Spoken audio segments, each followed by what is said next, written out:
continue at the Daf Yomi, page 5b, Berachot. אמר רבי יוחנן, נגעים ובנים אינן ייסורים של אהבה. Rabbi Yochanan is Rabbi Yochanan ben Nafcha, who live in mainly Tiberias. He lived a long life. And we continue the discussion of suffering. Suffering in general, in not only in Jewish thought and Jewish philosophy, but suffering in general is a very broad concept in the world of philosophy. And the whole idea of the purpose of suffering, like Rabbi Kushner discussed, or the idea of the all the philosophical point of Plato, that there is a cause of the causes, etc., there is a reason for that. But if we go to much deeper level, which is the Talmud here, Rabbi Yochanan said that the tzarat, the affliction that the Torah described, and the privation of children cannot be an affliction of love. So here is a discussion of the whole idea of suffering, purpose of suffering, background of suffering. Unegaim lo. It's really correct to say that tzarat is not an affliction of love. Vehatanya, we learn in a different braita, kol mi sheyesh bo echad me'arba marot negaim alalu, anyone who's one of these four type of leprosy in our language, enan ela mizbach kapara, they're nothing other than altar of atonement. So again, tzarat, it look like real, what we said earlier, a result of suffering, an affliction of love. So here is the balance between someone who suffered because he committed a sin, or it's something wrong in the past that he need to repair, or it's affliction of love, which is very high concept. It's what some rabbis try to say, that it's in order to uplift the spiritual level of a person, he goes to a certain period of purification. Lehavdil, no comparison, but Socrates and other philosophers talk about level of a gradation in order to receive some level of prophecy, that a person needs to go to a procedure of affliction of love or suffering. So here they said it, Mizbach Kaparavu. The whole idea of the leprosy is in the altar of atonement. Yisurin shel ahava lo ahavu. But it's not an affliction of love. That's one way to understand it. So again, we have the connotation between words and the idea that that Rabbi Yochanan tried to say that it's atonement of sin. But then he said, if you prepare, you said halan, which means the braita that speaks about tzarat as an affliction of love applied to our fellow brethren in Babylon, veha lehu. And here Rabbi Yochanan's statement in the notion of affliction of love, it's here meaning for the Jewish people in Eretz Israel. So that's the difference between the two braitot. The third answer, v'ibait eima, and if you prefer, you say ha-bet sin'ah. Tzarat is concealed, which is the affliction of love. Ha-befar hesya, which means if it happens, Rabbi Yochanan said that the tzarat, that it's exposed, it cannot be a affliction of love. So again, it's the whole discussion over the purpose, or in our limited understanding of the purpose of suffering. So now we want to get some clarification. The Gemarah said, "Ubanim lo," the privation of children are not affliction of love. Hechedami. What do you mean? How do you understand it? The worst thing that happened to a person, God forbid, is losing a child. Is nothing worse than that. So they said, in what case you understand the deprivation of children? Ileima dahava lehu umetu, that a fellow has a children and they died. Veha amar Rabbi Yochanan. Rabbi Yochanan said in other location, Dein garma da'asira'a bir. It's a bone of my 10th son. So it's a very sad story in a different location in Talmud, how Rabbi Yochanan lost his 10 children. So so Rashi explained that that's a affliction of love, and Tosefta have some issue with that. But the whole idea is that for him it's like atonements. I want to just comment on that the great Kabbalistic Arizal, the 16th century Kabbalistic rabbi, he holds that sometimes it's atonement of a previous life mistakes, and it's part of the tikkun, the repair. This life, it's the suffering. Again, we are limited of a broader of understanding. But here we give an answer for these questions. We say that the loss of children can indeed be an affliction of love. For a righteous person like Rabbi Yochanan will surely be visited with no other type of affliction. So he said, Elahad lo avu leklal, v'had avu leumeitu. Rabbi Yochanan's statement that he said that the privation of children is not affliction of love referred to one who did not have children at all. Right? And this one, it's the case of the affliction of love, where there's one of children and they died. So that's different between the two brides. So now we're dealing with several real incidences. The dealing with love and the affliction of love. And again, we are now digging to a little bit deeper world. There are always several ways of understanding. We have said many times that the Torah has the pardes, pshat, simplistic, homiletic interpretation, remez, the implication, drush is like the Midrash, the rabbinical writing, and sod is the esoteric part. Here in the Talmud, for sure, there are different levels of understanding. So first we go by the text itself. Rabbi Chia bar Abba Chalash was a great rabbi by the name of Chia bar Abba. He turned ill. Al legabe Rabbi Yochanan. Rabbi Yochanan went to visit him. Amar lei chavivin alecha yisurim. You are a great tzaddik, you're a great rabbi. Do you really accepting and you this suffering is dear to you? Amar lei, forget it. Lo hen velo scharan. I don't want the affliction, I don't want the suffering, and I don't want the reward. Amar lei, Rabbi Yochanan said to him, Hav li yadach, give me your hand.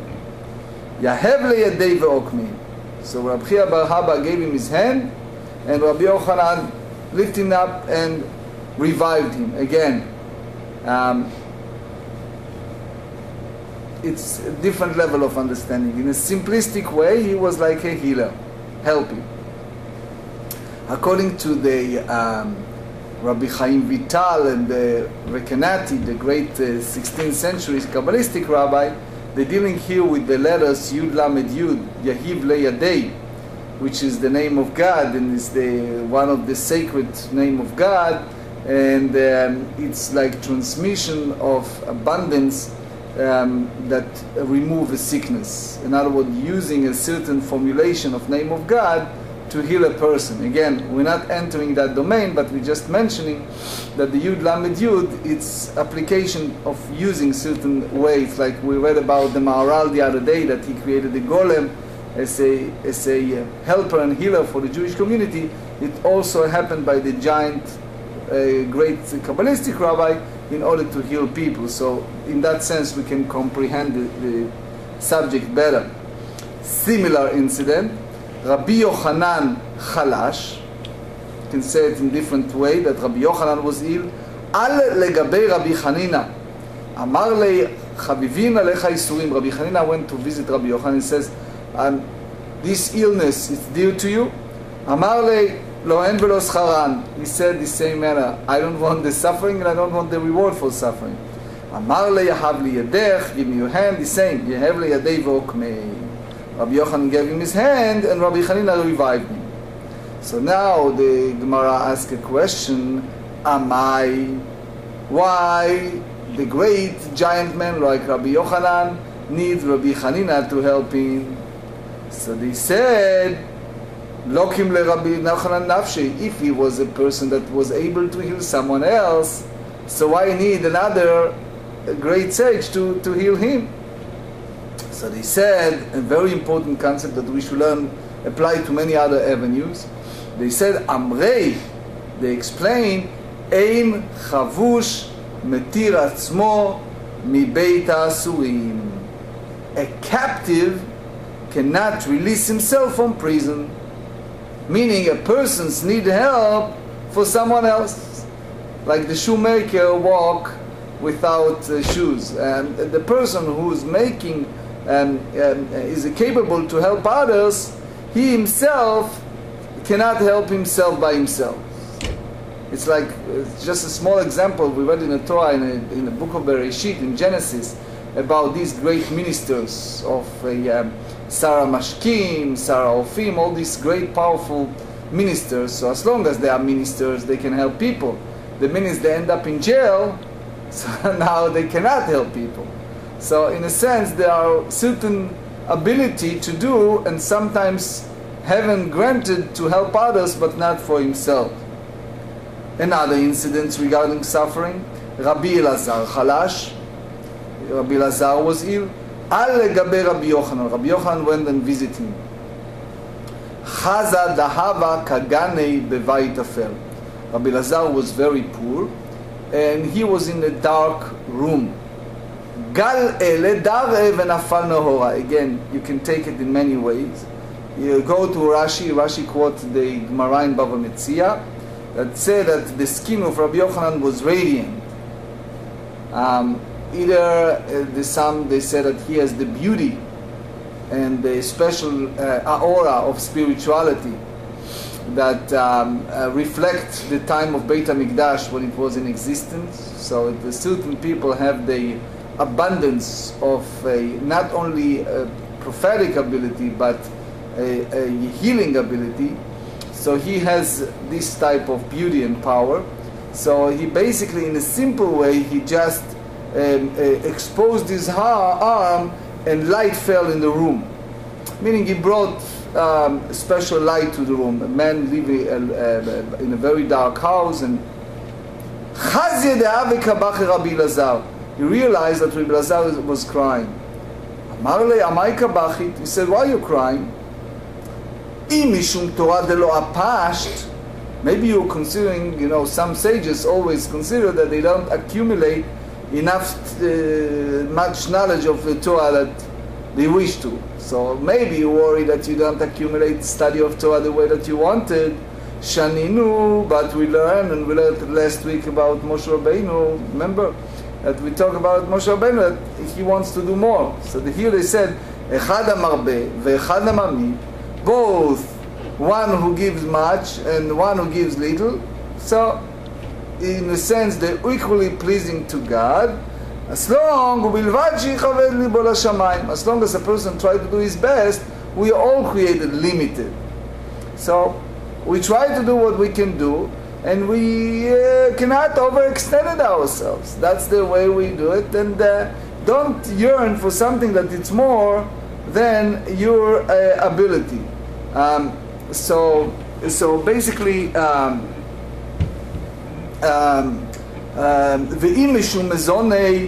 and maybe it's because you're crying because of lack of food.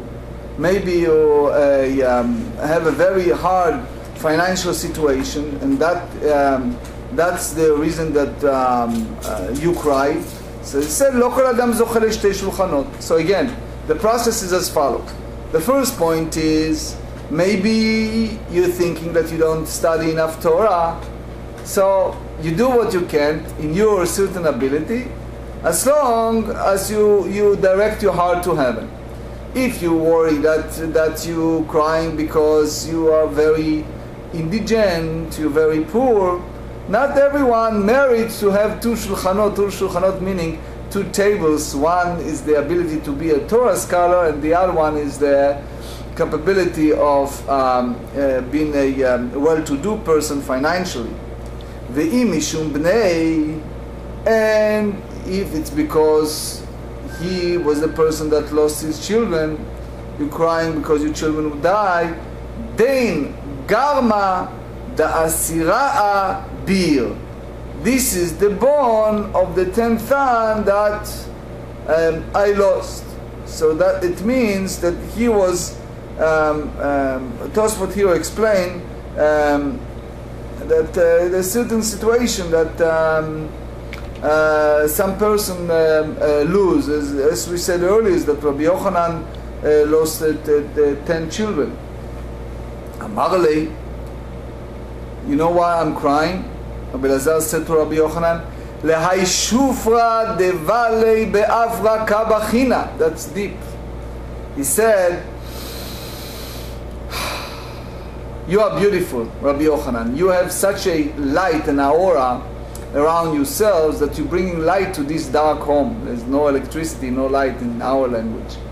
So he said, this light is a reflection of Kedusha, of sanctity, that remain by you as a remnant from the era of the existence of the temple, that it was a certain giant people that carry, like the high priest and others, that have a abundance of beauty, not only external beauty, but beauty of holiness that exposed to the world. So he said, this is an account of beauty, the beauty of Rabbi Yochanan, which will rot in the earth.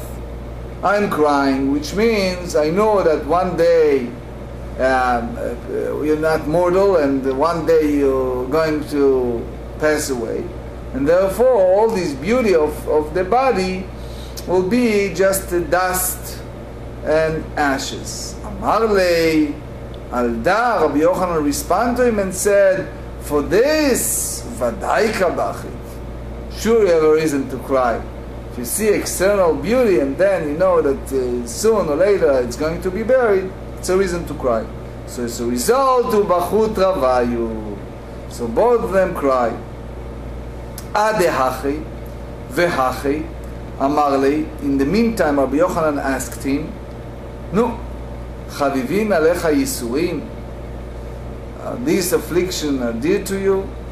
Amarle, he said to him, Lo hen velo scharam. He said that I don't wish neither the suffering nor the reward. The same situation. He said, Amarle, havli yadach. Rabbi Yochanan said to him, give me your hand. Yahavli yadei ve'okme. Rabbi Lazar gave him his hand, and Rabbi Yochanan revived him. Okay, so far we see different phases. Remember yesterday we have after the class, a long discussion over suffering. So here we elaborate on that. We show that it's a lot of cause of the causes, and we are limited to understand. But in general, there are purposes and reason for each and every situation, and we try to do our very best self-search, but not always reach a point that we full understanding, and then we just have to take it as a suffering of love. Now we talk about a financial nature of suffering.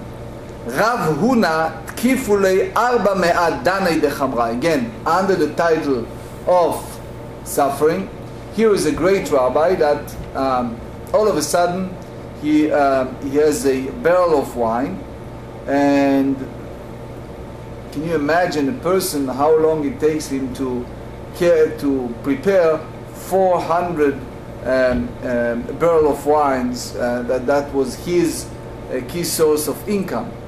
And then all those barrel of wine turn sour, turn to be a vinegar. על לגבי רב הונא אחוה דרב סלה חסידה ורבנן. The sages, several of them, went to visit him. You can say comfort him or visit him. ואמר לה רב עדה בר אהבה ורבנן. Maybe a different name of sages that went to visit him. ואמרו לי, לעיין מר במילי. Rav Huna, our great master, maybe it's a time for you to, as a friend, maybe you need to examine the situation, determine what's the cause of these laws, what's the reason that you reach this point. Tosefta here elaborated that. He said, הרבה צדיקים יש שלוקים בגופם ובמונם, אלא הם היו יודעים שלא היה נושא של בי של הריסה ורוצים לרמוז לו שלא יעשה עוד. Yes, there are righteous people who suffer financially, but here they have an agenda. They have a reason that they want to open that type of discussion. Soon you see what. So they said, search you did. אמר לו, מי חשידנה בעינייך? Are you suspecting me that I did something that it's not right? Why you ask me to do a search, to do a self-search? 400 barrel of wine to turn sour, to be vinegar? Amrule, they answer in a Jewish way, they answer with a question. They said, Mi chashid kud shabrichu David dina belo dina?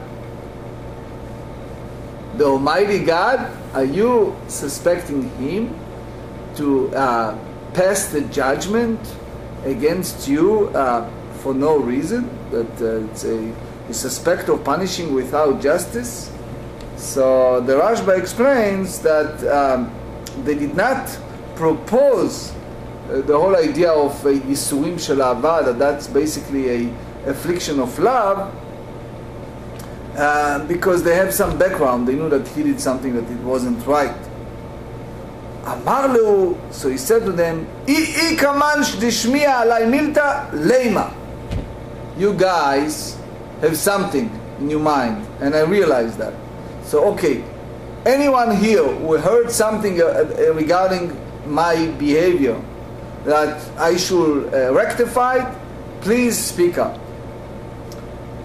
Amrulei, so since it's a open heart discussion, and it's a very serious discussion in a friendly manner, and they really want to improve the situation, they said, well, since you ask, hachesh mi'alan, this is what we heard about you.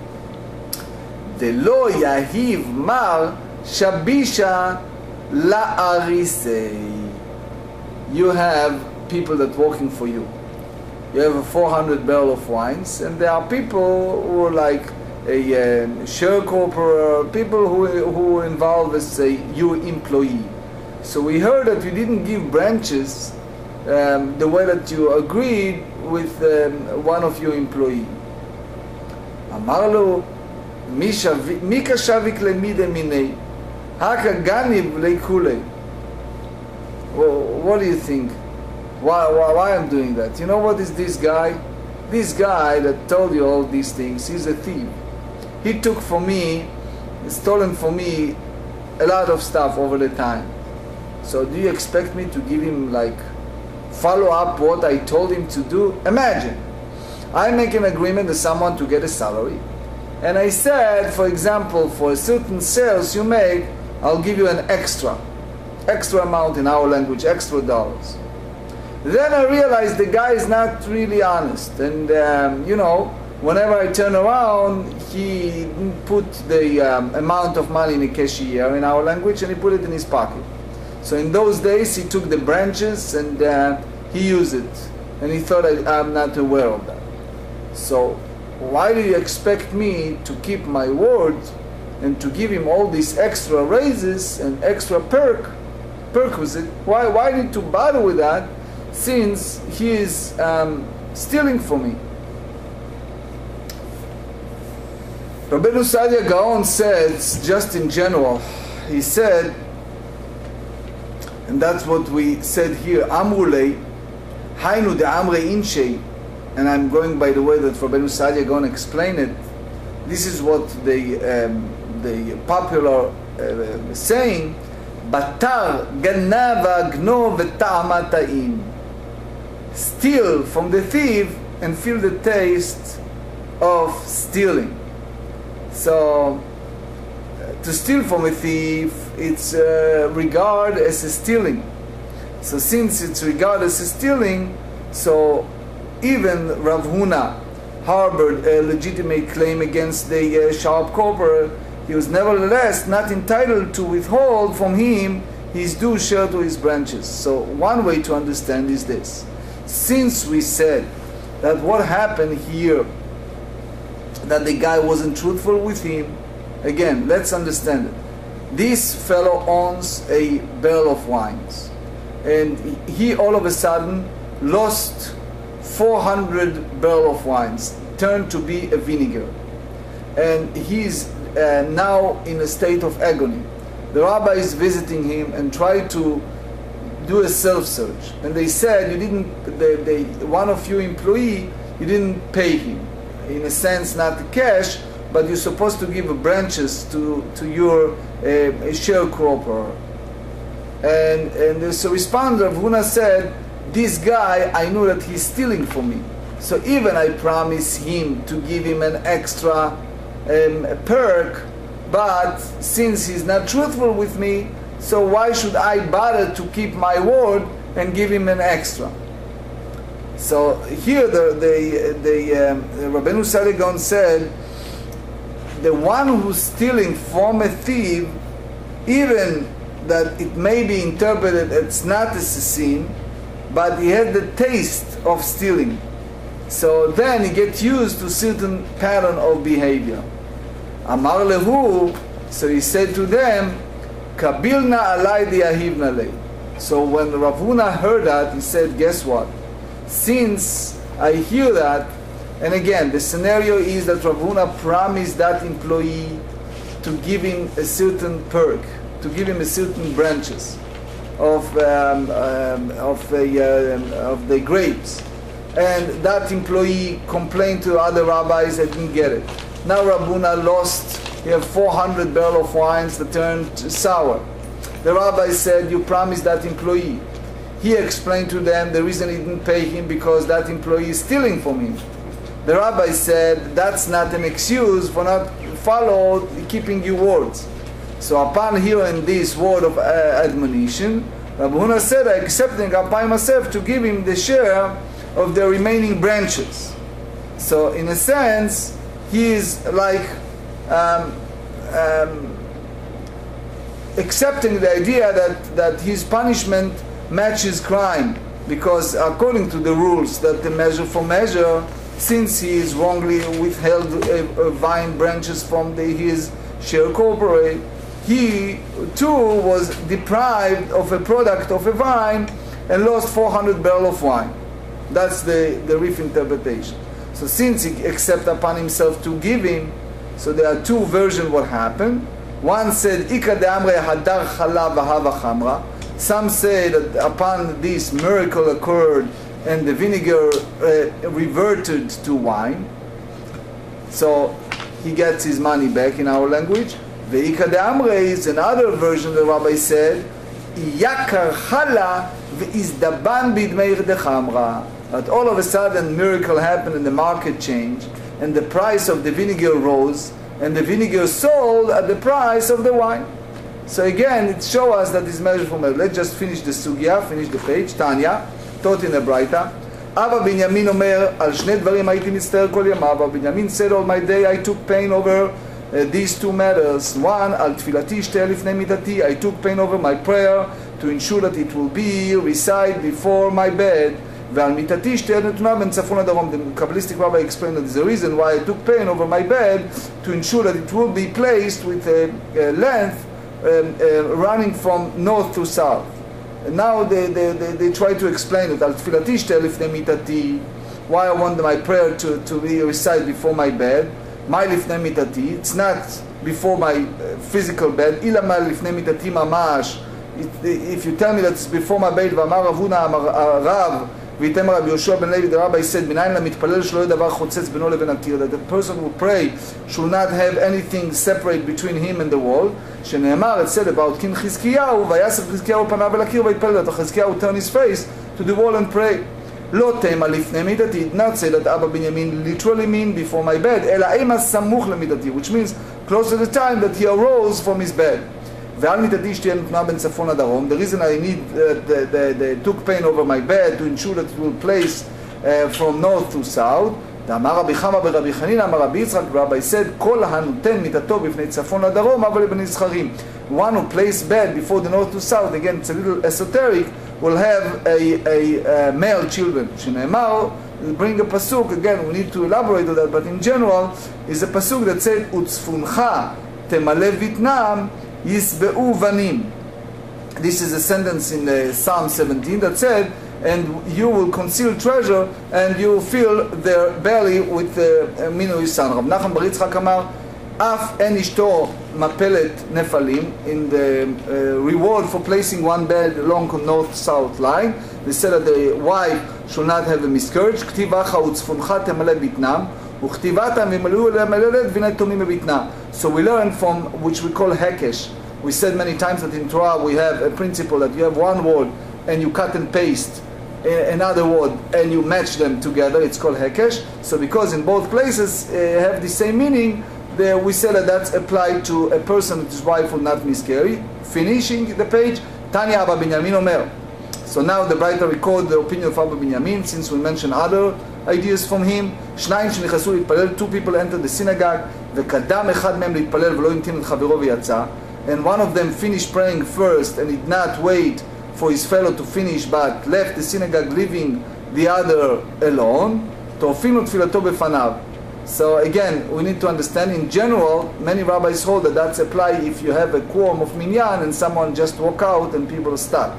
But again, here they just talk about two, but the rabbis hold that it's applied to general a statement of creating a situation that in our language people cannot say Kaddish. So they said his prayer is tossed aside from him. שנאמר, the pasuk said, טורף נפשו באפו על מנחה תעזב ארץ. They said in the book of Job, page, chapter 18, he who tears himself apart in his anger, do not think that the world will be abandoned for your sake, ולא עוד, and not only this, אלא שגורם לשכינה שתשתלק מישראל, because the divine presence to remove from Israel, שנאמר, ויעתק צור ממקומו.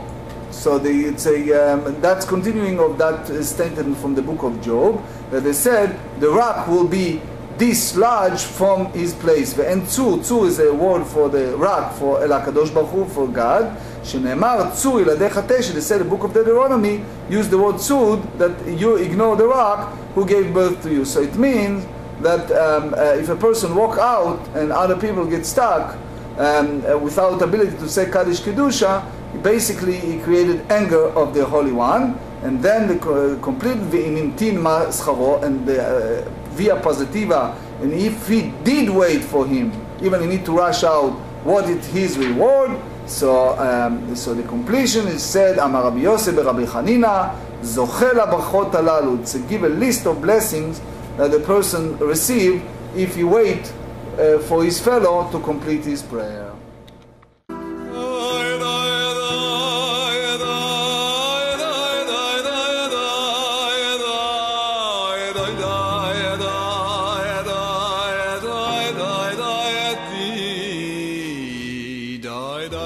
Die.